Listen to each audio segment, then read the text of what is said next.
Joining me is another South Australian Liberal Senator, Alex Antic. Alex, thank you so much for your time. How do you explain holding a car race in a state that's declaring a climate emergency? Well, Andrew, it's pretty hard to explain that at all, except to say that something must have happened in the transition between December, when that announcement was made, and yesterday, when Parliament, both houses of Parliament, declared or passed a motion, I should say, declaring a climate emergency.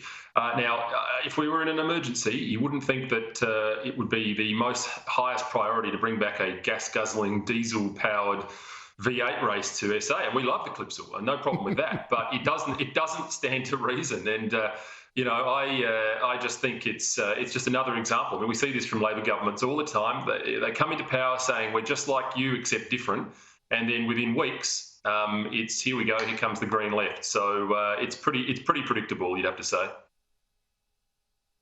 It's so extraordinary, unless they're going to be suddenly electric cars running around, but I somehow suspect they won't be. But yeah, just as something you just mentioned there, though, Alex, you've got a Liberal leader in South Australia who also agrees there's a climate emergency. Please explain. Well, look, David's done a pretty good job. He was environmental minister prior to this, or minister for the environment. Did some really good things, some sensible things, Liberal things. Because of course, the great misnomer is that Liberals somehow are knuckle dragging, anti-conservationists. Where in actual fact, most of the great conservationists that I know are actually farmers and conservatives. So he did some great things with plastics and those sorts of things that are very genuine. Get to the butt. Well, you're going to press me on that.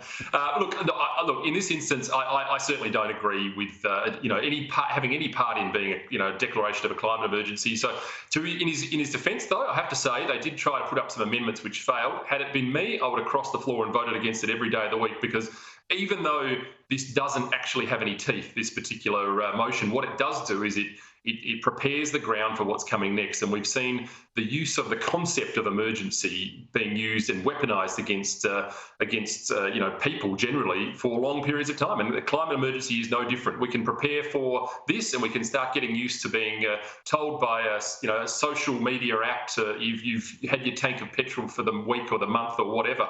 The laws that come from this, I think are the thing that really concerns me. I think this is about tenderisation rather than anything meaningful at this stage. Well, I think on the Liberals' part, it's just panic, covering their backside, no guts. But, Alex, look, obviously what we're talking about here is something that you're going to have to wrestle with as a Liberal opposition in Canberra for 3 years, right? How are you going to deal with it when you've got all these chicken littles and many of them in the media, and they're going to kick your head in if you try to deny there's a climate emergency, and there isn't actually a climate emergency. Yeah. They'll kick your head in. Now, what we actually have, though, is an energy emergency, which is not enough fossil fuels to keep us warm, to keep on the lights, to keep the factories going, and that is partly because of global warming policies that have, for instance, stopped us drilling for gas in Victoria, or stopped drilling for gas, fracking for gas in parts of South Australia, and closing down coal stations. This is the real emergency that the Liberals should be fighting, isn't it? Yeah, look, I absolutely agree. And look, the answer to how we deal with that, we keep telling the truth. This is the point, right? I don't think you can blame Labor governments from dealing with the loony left. It's just what they do. The real criticism here has to go to Conservative governments that don't stand up and tell people the truth about this. And that is that this country, even if you assume there's a climate emergency, which I absolutely do not, even if you assume there is, we're talking about a country that has 1% of the world's emissions, the exact amount that China adds to its tab every single year. And you're absolutely right. This is an energy crisis, not a global warming crisis. We've got policies that simply aren't fit for purpose. They have taken fossil fuel exploration out across the world. By the way, this is not driven by the Ukraine and Russia. It's driven by the fact that the Biden administration turned off the Keystone XL pipeline, and we're seeing that across the world. So this is actually about a failure of policy, not actually about a failure of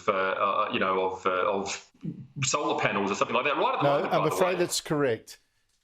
Well, it's an ideology, actually, Alex.